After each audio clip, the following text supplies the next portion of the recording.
రాజకీయంగా మా అందరికీ గురువు, రాజకీయంగా ఏ విధంగా మెసులుకోవాలా, రాజకీయంగా ఏ విధంగా మనం ప్రజల్లో ఉండాలా అనేది మేము ఈటెల రాజేందర్ అన్నతోటి ప్రతినిత్యం తెలుసుకుంటూ ముందుకెళ్తుంటాం.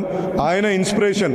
ఇవాళ అన్నిసార్లు గెలిచి మంత్రి పదవిని తీసుకున్నాక ఇవాళ ఎంపీ అయినాక కూడా ప్రతి సందర్భంలో నాకు తెలిసి సుమారు ప్రతిరోజు 200 నుంచి 250 కిలోమీటర్లు ప్రజా శ్రేయస్సు కోసం ప్రజలతోటి వాళ్ళ సమస్యలు తీర్చడానికి ఆయన ప్రతిరోజు నిత్యం ప్రయాణిస్తుంటాడు. అంటే 250 కిలోమీటర్లు అంటే మన నడుములు పట్టుకుంటాయి, ఈ రోడ్ల మీద మెడలు పట్టుకుంటాయి. ఇవన్నీ అయితే కానీ ఆయన ఫిట్నెస్ కాపాడుకుంటూ ఇవాళ ప్రతినిత్యం ప్రజలలో తిరుగుతూ ఇవాళ ఉంటున్నందుకు నిజంగా మా అందరినీ ఇన్స్పైర్ చేస్తున్నందుకు ధన్యవాదాలు అన్న. అదేవిధంగా మా ఫల్గుణ గారు ఫుట్బాల్కి ఎంతో పెద్ద గొప్పగా చేస్తున్నారు.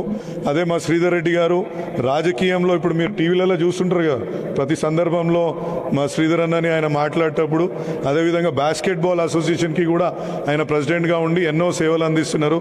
ఇక మా మల్లన్న ఒక మంచి వ్యక్తి. అంటే నేను రాజకీయంలో ఎట్లుంటాడు అని అనుకుంటా ఎప్పుడు కూడా మా మల్లన్న చూసినప్పుడల్లా. ఒక మంచి వ్యక్తి రాజకీయంలో ఇన్నేళ్ళు ఉన్నాడు అంటే ఒకరిని ఏం రా అనంగా కూడా నేనైతే చూడలా, ఒకరిని బెదిరించేది కూడా నేను చూడలా. ఒక మంచితనంతో ముందుకెళ్తున్న మా మల్లన్నకు ఇంకా మా యొక్క అకాడమిక్ పెద్దలకు అందరికీ నమస్కారం తెలియజేస్తూ ఈ అవకాశం ఇచ్చినందుకు ధన్యవాదాలు.